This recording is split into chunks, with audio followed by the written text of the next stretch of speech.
अभी कुछ दिन पहले मैंने अपनी फ्रेंड के साथ एक स्टोरी पोस्ट की थी इंस्टा पर, जिस पर मेरे एक पुराने बैचमेट का रिप्लाई आया। वो उसके बारे में पूछ रहा था।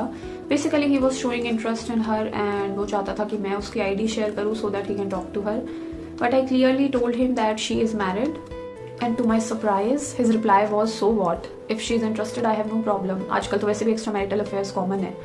और उसकी ये बात सुन के मुझे अच्छा नहीं लगा एंड आई सेड कि मेरी फ्रेंड की थिंकिंग चीप नहीं है। मुझे लगा शायद ये रिप्लाई सुन के वो आगे इस बारे में कोई बात नहीं करेगा, but for the next 2 minutes he tried to convince me that extra marital affairs are not cheap and it's a high class thing. तो वो अलग अलग एग्जाम्पल्स दे रहा था कि जितने भी बड़े बड़े बिजनेसमैन हैं, रिच लोग हैं, वो सब एक्स्ट्रा मैरिटल अफेयर्स में इन्वॉल्व होते हैं। And he also told me that some businessman do wife swapping, like they swap their wives with each other for fun or for money. That's how they get more rich. सब करते हैं, सब जगह होता है। गरीब लोग भी लॉयल्टी के बारे में सोचते हैं, लॉयल्टी का रोना रोते रहते हैं, इसलिए वो गरीब होते हैं। So I said okay and discontinued the conversation, क्योंकि मुझे ऐसी बेतुकी बातों पर अपनी एनर्जी वेस्ट करना वर्थ नहीं लगता।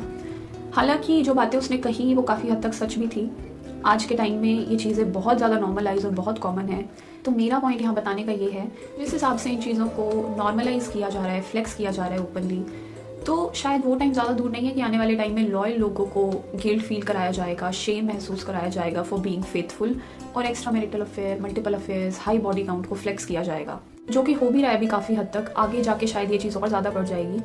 मैं ये कहना चाहती हूँ कि अगर आप एक ऐसे इंसान हो जो लॉयल्टी में बिलीव करते हो, और if you are a person with high moral values, don't let anyone or anything overpower your good side. चाहे किसी का पीयर प्रेशर हो, फोमो हो, या कोई आपको इन्फ्लुएंस करने की कोशिश करे, कन्विंस करने की कोशिश करे, कभी भी अपनी मॉरल वैल्यूज़ को मत छोड़ना, क्योंकि कलयुग का काम ही यही है आपको माया में फंसाना। कलयुग का काम ही यही है कि आपकी डार्क साइड बाहर आए। हर पर्सन के अंदर लाइट और डार्क दोनों साइड्स होती हैं, अच्छाई बुराई दोनों होती हैं, और कलयुग का काम ही यही है कि आपके अंदर की बुराई को बाहर लेकर आना।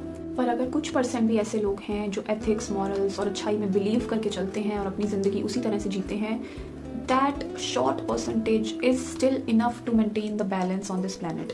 कुछ लोग ऐसे होते हैं जो हार्ट ब्रेक के बाद या धोखा मिलने के बाद गलत रास्तों पे चलते हैं, प्ले गर्ल, प्ले बॉय बन जाते हैं। पर एक चीज़ हमेशा याद रखना कि कोई भी गलत रास्ता, गलत लोग, गलत चॉइस या गलत डिसीजन कुछ वक्त की खुशी, एक्साइटमेंट, प्लेजर आपको ज़रूर दे सकता है, लेकिन लॉन्ग टर्म में वो आपका पीस और आपकी इंटीग्रिटी को ख़त्म कर देगा। तो अपनी ज़िंदगी जियो, एंजॉय करो, घूमो फिरो, अपने शौक पूरे करो, पर किसी के कहने या किसी सिचुएशन की वजह से गलत रास्ते पर मत चलना, क्योंकि इवेंचुअली जो हमारी ऑनेस्टी है वो हमारी अपनी सोल के प्रति है।